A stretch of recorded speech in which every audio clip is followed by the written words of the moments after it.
Data तो अलग अलग गांव का अलग अलग होगा, अलग अलग रकबा होगा, इस चीज़ों पे होगा। एवरेज जो है आपको 95% से ज़्यादा तालाब खाली है, और कुछ में जो है 5% में हो सकता है कि डिफरेंट टाइप के कब्जे होंगे। कोई पट चुका है, किसी ने खेती कर रहा है, किसी ने मकान बना लिया है, या किसी ने अवैध नाम कहीं दर्ज कर लिया है। उस तरह का प्रकरण है, उस प्रकरण को भी सूचीबद्ध किया जा रहा है और हर प्रकरण पे जो कार्रवाई की जा रही है। सर, आज की तारीख में शस्त्रों की संख्या क्या है? ये 15,800 समथिंग है, जो एग्जैक्ट जो है, जो डाटा बेस में रजिस्टर्ड है। और इस सभी में जो यूनिक एक आईडी कार्ड होता है, जो पोर्टल पर दिए जाते हैं, यूनिक आईडी कार्ड उसमें दिया गया है। कमिश्नर साहब, इस तरीके की भी शिकायतें आई हुई हैं कि जो मतदाता सूची तैयार हुई है या नई लिस्ट आने जा रही है, आ चुकी है, कि जो पहले परिवार के नाम एक साथ हुआ करते थे वो छिनबिन कर दिए गए।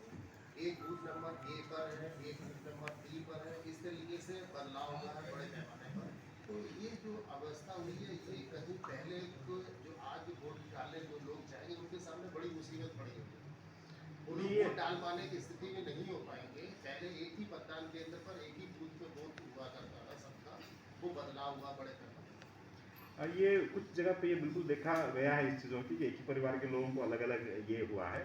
वो जिस परिस्थिति से भी हुआ है वो ठीक नहीं है। उनको एक ही साथ, अगर परिवार का एक ही साथ और एक ही बूथ पे होना चाहिए। उसके लिए इस अभियान में भी प्रोविज़न किया गया है कि जब भी उस तरह का है, तो अगर वो आवेदन देंगे, कहीं दूसरे बूथ में है, उसको ये करके अगर वो इसमें आना चाहेंगे एक साथ जो है, तो उसके लिए भी प्रोविज़न उसमें किया गया है। उस तरह का चिन्हित भी जो है हमारे BLOs कर लिए है कि एक ही परिवार के अगर अलग अलग जगह पे है, तो उनकी सुविधा को देखते हुए वो एक ही बूथ पे जो है उनका ये आना चाहिए उस चीज़ों पे। तो उसके लिए भी अवश्य कार्रवाई की जा रही है। अगर आपके संज्ञान में भी कुछ ऐसा आ जाते हैं, तो आप जो है कंसर्न जो SDMs हैं उनके संज्ञान में आप ला सकते हैं, या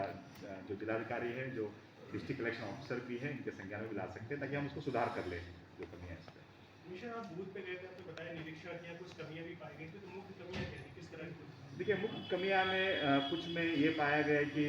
आवेदक का हस्ताक्षर छूट गए थे। तो उसमें ये बताया गया कि क्योंकि वहाँ के स्थानीय लोग जो जनप्रतिनिधि है वो लेके आए थे, जैसे 4-4, 6-6 एक साथ, तो उस समय BLO ने उसको देखा नहीं है। तो BLO को हिदायत दिया गया कि जब भी एक्सेप्ट करे तो सभी कॉलम भरे होना चाहिए, आवश्यक कॉलम जो है, और सिग्नेचर होना चाहिए जो मैंडेटरी है। फिर उनको बताया गया कि फिर से जो है उनसे वार्ता करके जाएंगे BLO के घर पे और उनका हस्ताक्षर लेके, और तब जो है फिर उसको अपलोड करेंगे पोर्टल पे। तो ये पाई गई। दूसरा कि बहुत सारी जगह पे मोबाइल नंबर छूट गए, क्योंकि मोबाइल नंबर एक ऐसी चीज़ है कि जो आपका काम आसान करता है। मान चलिए हम मोबाइल नंबर नहीं लेते हैं, तो हमें अगर किसी काम के लिए उनको संपर्क करना है, वो दिक्कत आती है। दूसरा है कि हम कोई सूचना इलेक्शन के संबंध में भेजना पड़ जाता है चीज़ें। तो वो तालाब जहाँ जहाँ पड़ चुकी है, और उस पर हम लोगों ने विभिन्न योजनाओं से, जैसा ग्रामीण क्षेत्र में तो मनरेगा योजना के तहत हो सकता है, नगरीय क्षेत्र है तो जो भी नगर पंचायत पालिका का जो धनराशि है इस मद में उसका इस्तेमाल किया जा सकता है। उनको अगर हम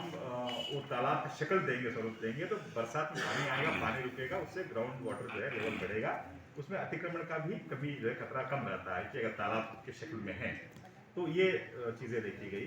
थर्ड, हम लोगों ने देखा कि जो जन समस्या का निस्तारण का क्वालिटी देखने के लिए कुछ हम लोगों ने रैंडम आधार पे कुछ जो शिकायत निस्तारण हुए थे उनका प्रिंट निकाला, और उस पर शिकायतकर्ता से हम लोगों ने सीधे बात की उस पर उनसे, और उनकी फीडबैक जानना कोशिश किया कि क्या गुणवत्ता से हुई है नहीं हुई है इसमें।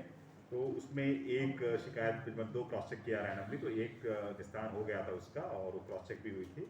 और एक में निस्तारण जो है वो आधा अधूरा बताया गया है कि अभी उस पर जो चक्रोड हटाना था अभी हटा नहीं है। अब वो बताया गया कि कोर्ट में चल रहा है, कोर्ट में परसों करनी पड़ेगी। और दूसरा कि उनको धमकी देने वाली एक बात थी कि उस पर भी जो है कि आगे वो थाने पे तहरीर देंगे तो FIR। तो ये एक निर्देश जनरली दिया गया है कि जितने भी शिकायत का निस्तारण आता है, यहाँ पे तहसील से होके कलेक्ट्रेट में आए या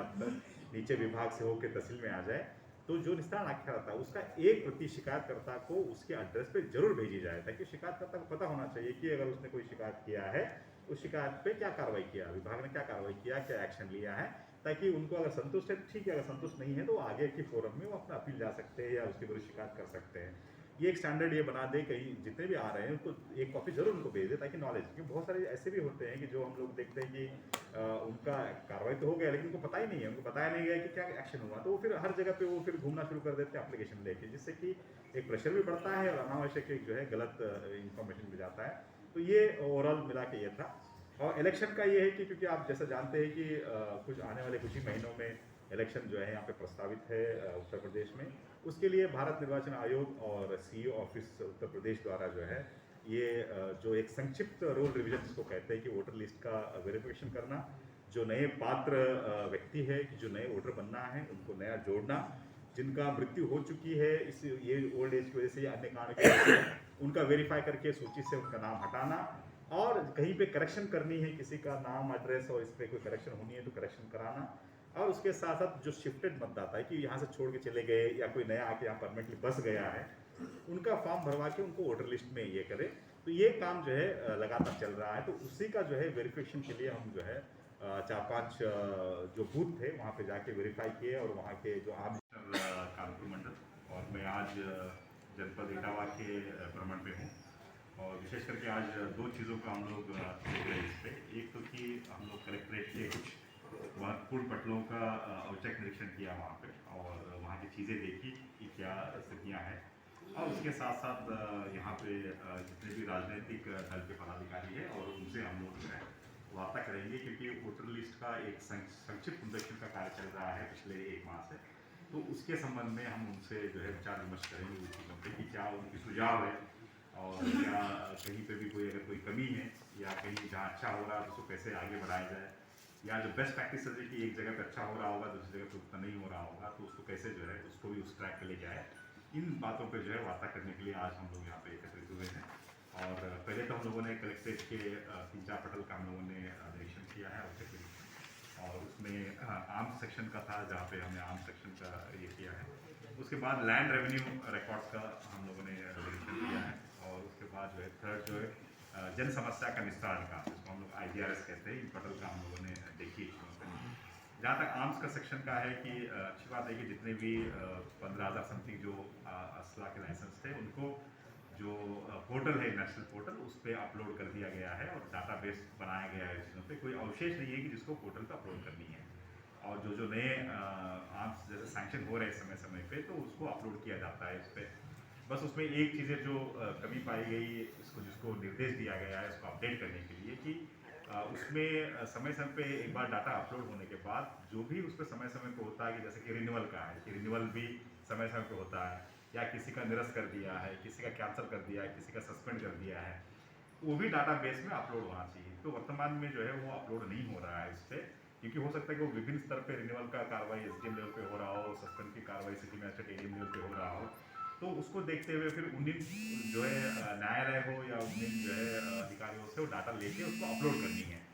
तो ये हमने एक माह का समय दिया है कि अगले माह इसी डेट तक जो है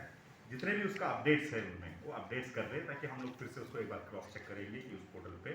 ये है। दूसरा हम लोगों ने लैंड रिकॉर्ड्स का ये किया था, विशेष करके हम लोगों ने मतलब आप लोग के संज्ञान में लाना चाहेंगे कि एक अभियान हम लोगों ने इस मंडल में चलाए थे कि जितने भी तालाब है या जल भूमि है कि जो जल स्रोत के रूप में दर्ज है लैंड रिकॉर्ड्स में, इनमें क्या हो कि पिछले कई सालों से दशकों से जो है उस पर लोगों ने अवैध कहीं कब्जा किया होगा, कहीं कुछ और जो है